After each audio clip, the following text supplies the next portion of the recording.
semuanya. Assalamualaikum warahmatullahi wabarakatuh. Shalom, salam sejahtera bagi kita seluruhnya. Perkenalkan, kami adalah mahasiswa dari Universitas Negeri Medan, Prodi Pendidikan Ekonomi. Di sini, kami akan membuat sebuah video dengan judul Teori Penentuan Harga dan Penggunaan Input untuk menyelesaikan tugas mata kuliah Teori Ekonomi Mikro yang diampu oleh Ibu dosen Irma Siagian, MSI.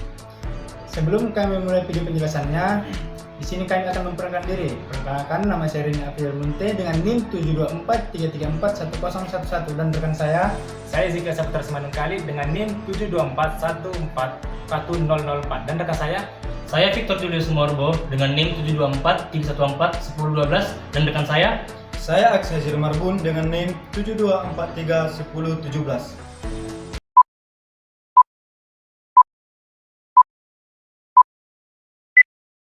A few moments later. Baik, saya akan menjelaskan materi yang pertama, yaitu tentang bagaimana harga pasar dapat terbentuk melalui teori penentuan harga. Kita sering melihat harga barang naik turun di pasaran. Tapi, pernah nggak sih kalian bertanya, kenapa harga ayam itu bisa naik menjelang hari raya? Atau juga, kenapa harga ayam itu bisa turun drastis setelah beberapa bulan? Semua itu dijelaskan lewat teori permintaan dan juga penawaran. Yuk kita bahas satu persatu.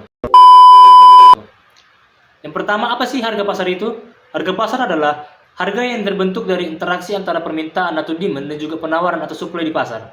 Ini bukan harga yang ditentukan sepihak oleh produsen atau pemerintah, tetapi hasil dari tawar-menawar antara pembeli dan juga penjual. Titik di mana jika jumlah barang yang diminta sama dengan jumlah yang ditawarkan disebut dengan harga keseimbangan atau equilibrium price. Sebagai contoh gampangnya, kalau di pasar ada 100 orang yang mau beli telur dengan harga Rp2.000 dan ada 100 peternak yang siap menjual dengan harga segitu juga, maka harga pasar telur ada di angka itu. Tapi kalau ada lebih banyak pembeli daripada penjual, harga tersebut bisa naik.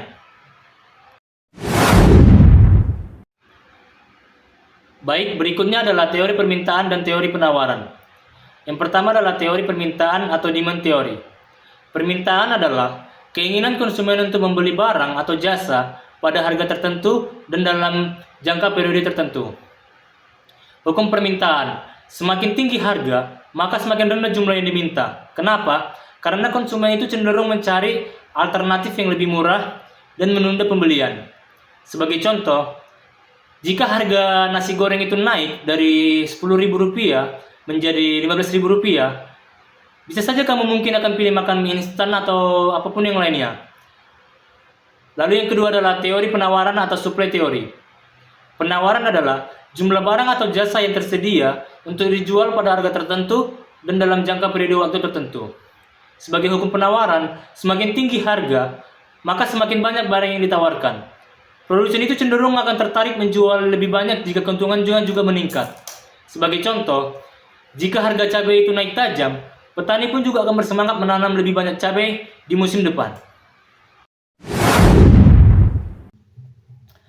Berikut terjadinya proses terbentuknya harga pasar.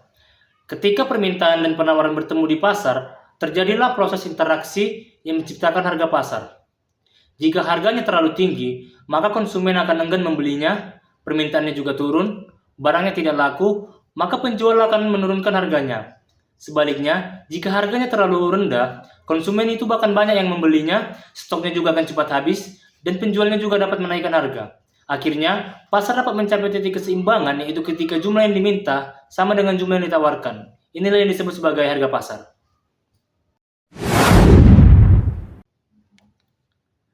Ada beberapa faktor yang dapat mempengaruhi terbentuknya harga pasar. Harga pasar itu tidak selalu stabil. Ada berbagai faktor yang dapat bisa mempengaruhinya. Yang pertama, perubahan selera dan preferensi konsumen.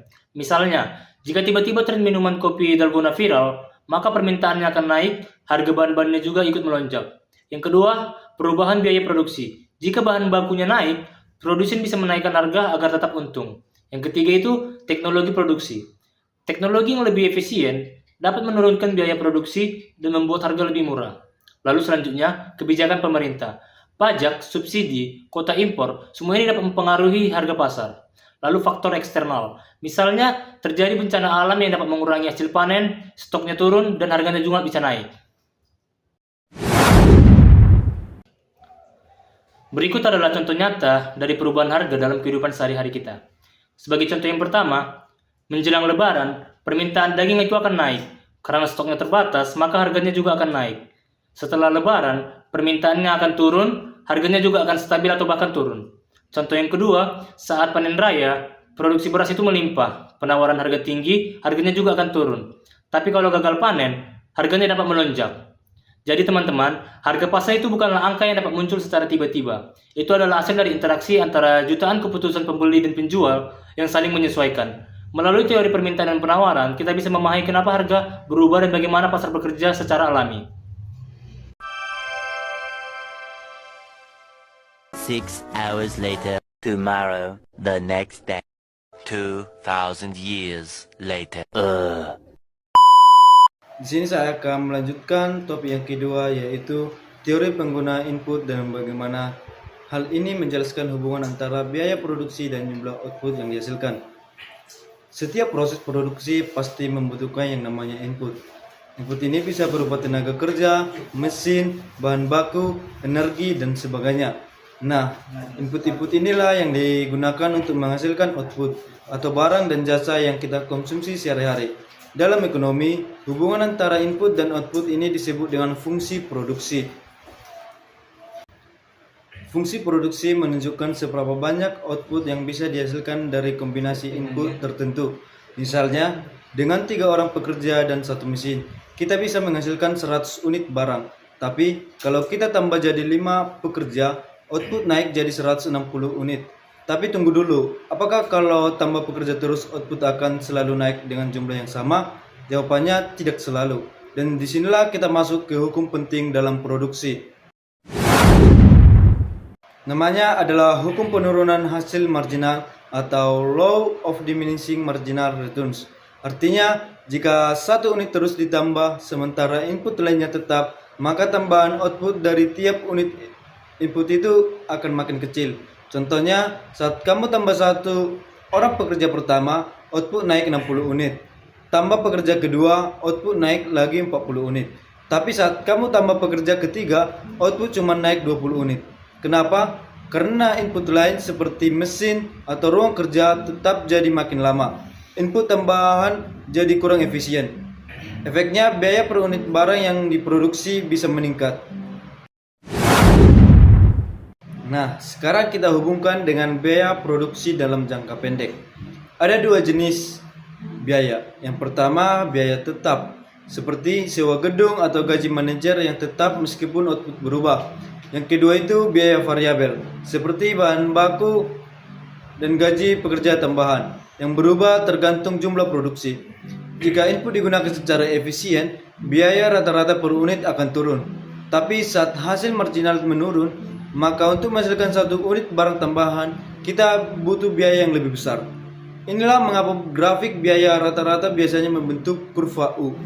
Turun saat efisien, lalu naik lagi saat input tidak lagi produktif. Selanjutnya, jangka panjang semua input bisa berubah. Kalau dalam jangka panjang, semua input bisa diubah. Kita bisa tambah mesin, bangun gedung baru, rekrut lebih banyak pekerja, semua bisa diatur ulang. Nah, dalam jangka panjang, kita bisa membahas skala hasil. Ada 3 kemungkinan skala hasil. Yang pertama itu, skala hasil meningkat. Ketika tambah input 2 kali, output naik 3 kali, biaya per unit makin murah. Yang kedua itu, skala hasil konstan, yang dimana tambah input 2 kali, output naik 2 kali, jadi biaya per unit jadi tetap. Yang ketiga itu, skala hasil menurun, yang dimana tambah input 2 kali, output cuma naik 1,5 kali, jadi biaya per unit jadi naik. Dengan memahami ini, produsen bisa menentukan kapan harus menambah input dan kapan harus berhenti agar tetap efisien. Jadi, teori penggunaan input membantu kita memahami yang pertama itu, bagaimana input digunakan untuk menghasilkan output. Yang kedua, bagaimana perubahan input mempengaruhi biaya produksi. Yang ketiga dan terakhir, kapan biaya akan efisien dan kapan mulai boros. Semua ini penting agar perusahaan bisa mengambil keputusan produksi dengan tepat, menghindari pemborosan dan mendapatkan keuntungan maksimal. Nah, itu saja penjelasan lengkap tentang teori penggunaan input dan hubungannya dengan biaya produksi dan output. Semoga kamu makin paham dan bisa menerapkannya dalam studi atau bisnis menanti.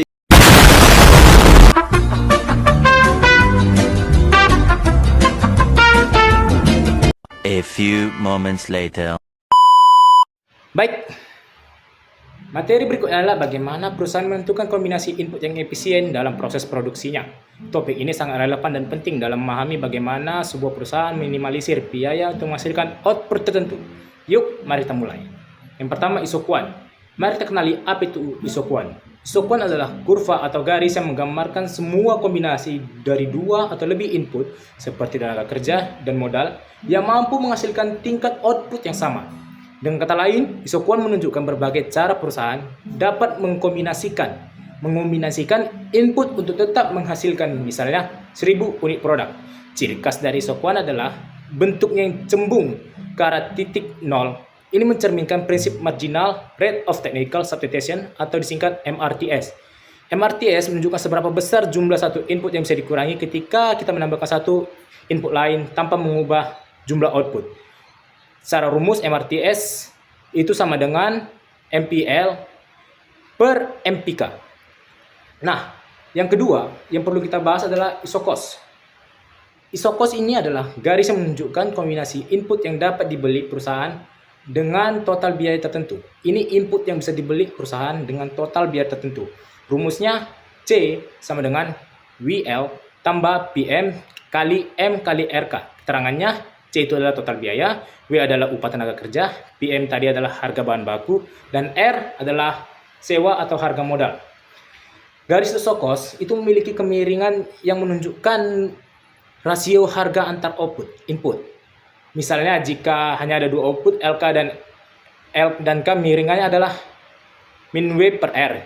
Semakin jauh isocost dari titik nol, maka semakin besar anggaran perusahaan. Semakin jauh dari titik nol, maka semakin besar anggaran perusahaan. Yang ketiga yang perlu kita bahas adalah bagian paling penting itu titik singgung antara isokuan dan isocost. Bagian terpenting ini adalah ketika perusahaan ingin minimalisir biaya produksi. Perusahaan akan memiliki kombinasi input yang efisien ketika isokuan menyinggung isocost. Pada titik singgung ini, kemiringan isokuan sama dengan kemiringan isocost, atau dengan rumusnya MPL per MPK sama dengan W per R. Artinya, perusahaan itu akan tetap mengatur penggunaan input sehingga rasio produk marginal terhadap harga sama antara tenaga kerja dan modal. Dengan begitu, tidak ada input yang lebih atau kurang produktif dibandingkan yang lain. Nah, bagian yang keempat, dalam kenyataannya perusahaan tidak hanya menggunakan dua input. Maka kita harus memikirkan 3 input yang akan digunakan. Seringkali mereka menggunakan 3 atau lebih input, seperti tenaga kerja, bahan baku, dan modal. Untuk 3 input, prinsipnya tetap sama. Tapi rumus efisiensinya menjadi MPL per W sama dengan MPM per PM sama dengan MPK per R. Artinya, Rp1 yang dikeluarkan dari masing-masing input akan menghasilkan tambahan output yang sama besar. Inilah yang disebut kondisi efisien penggunaan input. Nah, topik yang kelima adalah pendekatan matematis yang bisa kita gunakan untuk menyelesaikan masalah ini, yaitu menggunakan metode Lagrangian.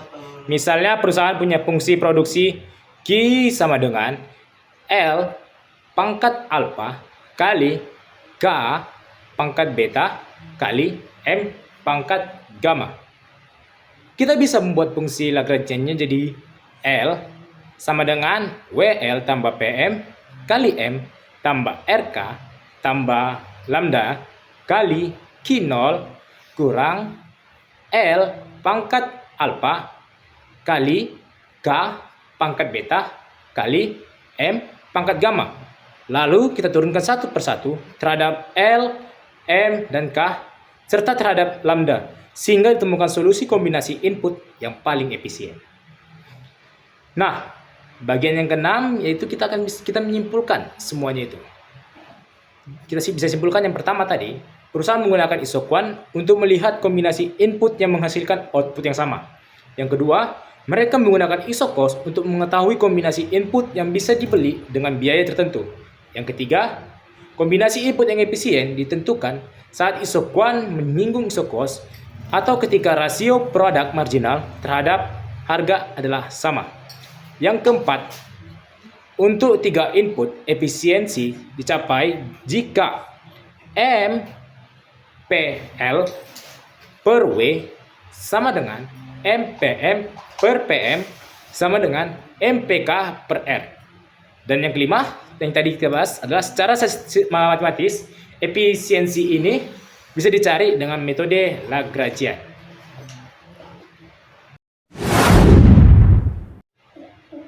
Baik, materi selanjutnya akan saya bahas. Kita akan bahas bersama yaitu bagaimana prinsip marginal digunakan untuk menentukan jumlah input yang optimal agar laba itu maksimal dan efisiensi tercapai. Yang pertama, kita akan bahas bagaimana dalam ilmu ekonomi prinsip marginal itu adalah prinsip pengambilan keputusan berdasarkan perubahan kecil atau marginal dalam aktivitas ekonomi. Artinya, kita membandingkan yang pertama manfaat tambahan atau marginal benefit dengan biaya tambahan atau marginal cost. Dalam konteks produksi, prinsip ini muncul dalam bentuk pertama marginal product atau MP tambahan, yaitu tambahan output dari satu unit input tambahan. Yang kedua, marginal revenue product atau MRP, tambahan pendapatan yang dihasilkan dari tambahan output tersebut. Rumusnya adalah MRP gitulah, sama dengan MP kali P atau harga produk. Nah, mengapa prinsip marginal penting dalam produksi? Bayangkan, sebuah perusahaan ingin menambah jumlah tenaga kerja untuk meningkatkan output yang dihasilkan. Apakah keputusan itu selalu menguntungkan? Belum tentu. Setiap kali perusahaan menambah satu unit input, misalnya satu tenaga pekerja, perusahaan harus mengevaluasi apakah tambahan pendapatan dari pekerja ini masih lebih besar dari gajinya. Jika iya, maka penambahan pekerja adalah keputusan efisien dan menguntungkan. Namun ada yang perlu diperhatikan. Hukum produktivitas marginal yang menurun. Dalam kenyataannya, setiap input tambahan tidak selalu menghasilkan output tambahan yang sama. Prinsip ini dikenal sebagai Law of Diminishing Marginal Returns. Artinya, semakin banyak input yang digunakan, produktivitas marginal akan menurun jika input lain tetap konstan atau tetap sama. Contoh, pekerja 1 menambahkan 10 unit output. Pekerja 2 menambah 8 unit. Pekerja 3 menambah 5 unit. Jadi penambahan pekerja itu tidak selalu menghasilkan output yang sama. Dan seterusnya. Itulah sebabnya perusahaan harus berhati-hati dalam menentukan titik optimal inputnya. Seperti yang dijelaskan teman saya tadi. Sama persis. Makanya kita akan perlu pelajari yaitu penentuan input optimal. Jadi, bagaimana perusahaan tahu kapan harus berhenti menambah inputnya? Gunakan aturan emas berikut. Tambahkan input sampai MRP sama dengan harga input. Jika MRP lebih besar dari biaya input, tambahkan inputnya lagi.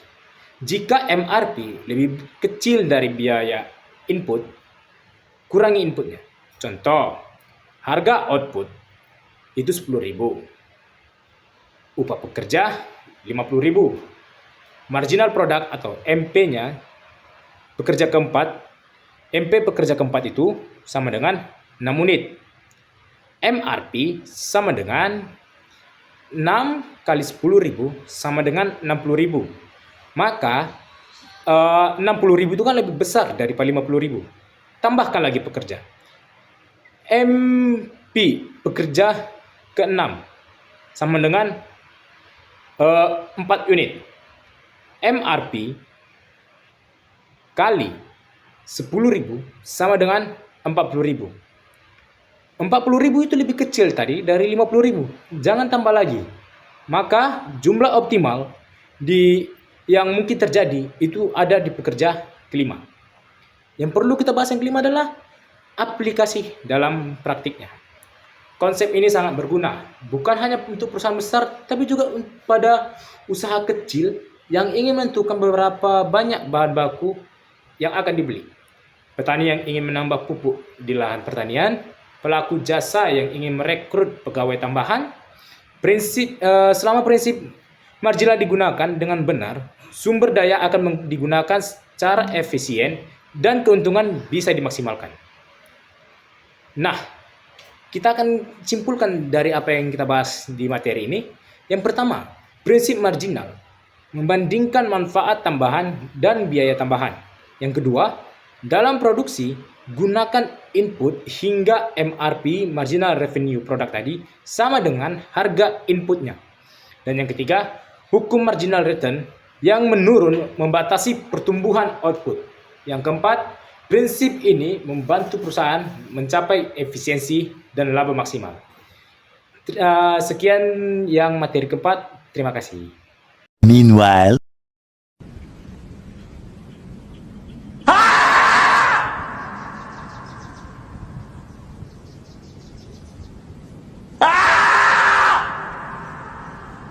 a few moments later. Di sini saya akan menjelaskan materi kami yang terakhir, yaitu apa dampak perubahan harga input terhadap struktur biaya dan keputusan harga produk oleh produsen. Struktur biaya produksi terbagi menjadi dua kategori utama, biaya tetap dan biaya variabel. Biaya tetap adalah biaya yang tidak berubah meskipun jumlah produksi meningkat atau menurun. Contoh, biaya tetap ini seperti sewa gedung pabrik, pembayaran gaji manajer, atau asuransi. Sebaliknya, biaya variabel berubah seiring dengan jumlah produk yang diproduksi. Biaya ini mencakup bahan baku, tenaga kerja langsung, dan energi yang digunakan dalam produksi.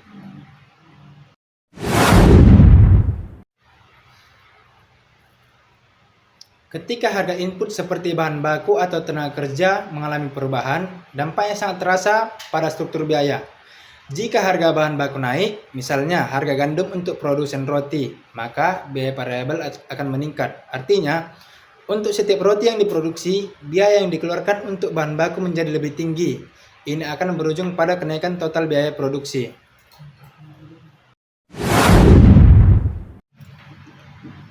Perubahan harga input juga mempengaruhi profitabilitas atau keuntungan yang didapatkan oleh produsen.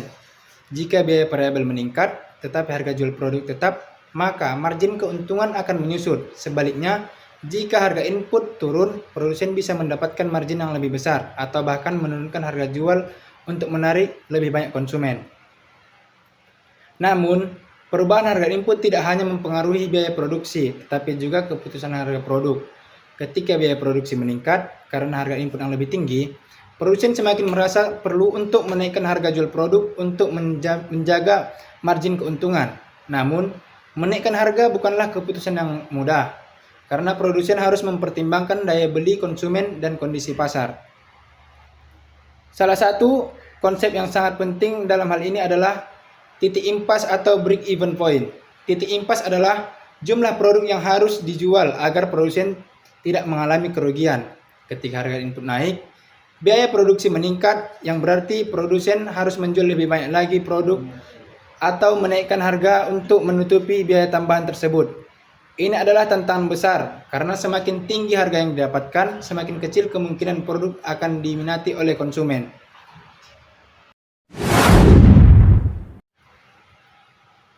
Namun, bukan hanya menaikkan harga yang menjadi pilihan.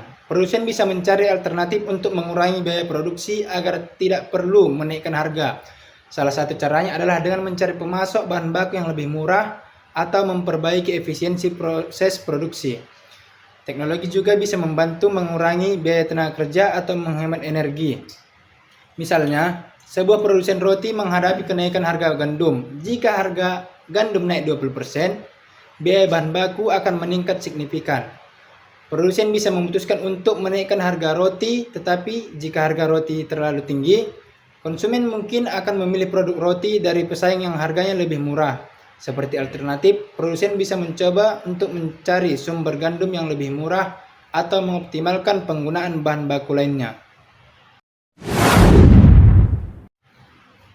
Tentu saja, keputusan harga juga dipengaruhi oleh faktor eksternal lainnya.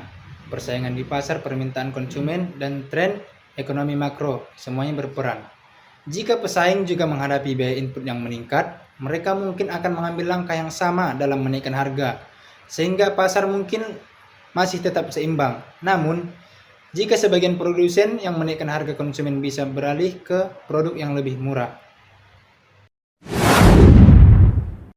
Kesimpulannya, perubahan harga input memiliki dampak yang signifikan terhadap struktur biaya dan keputusan harga produk oleh produsen.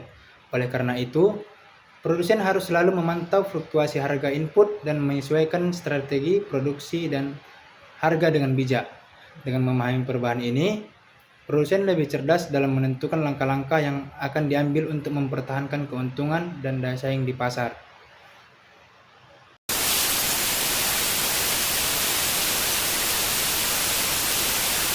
Terima kasih telah menonton video ini. Semoga informasi yang kami sampaikan bermanfaat. Jangan lupa like, komen, dan subscribe untuk video menarik lainnya. Sampai jumpa di video selanjutnya.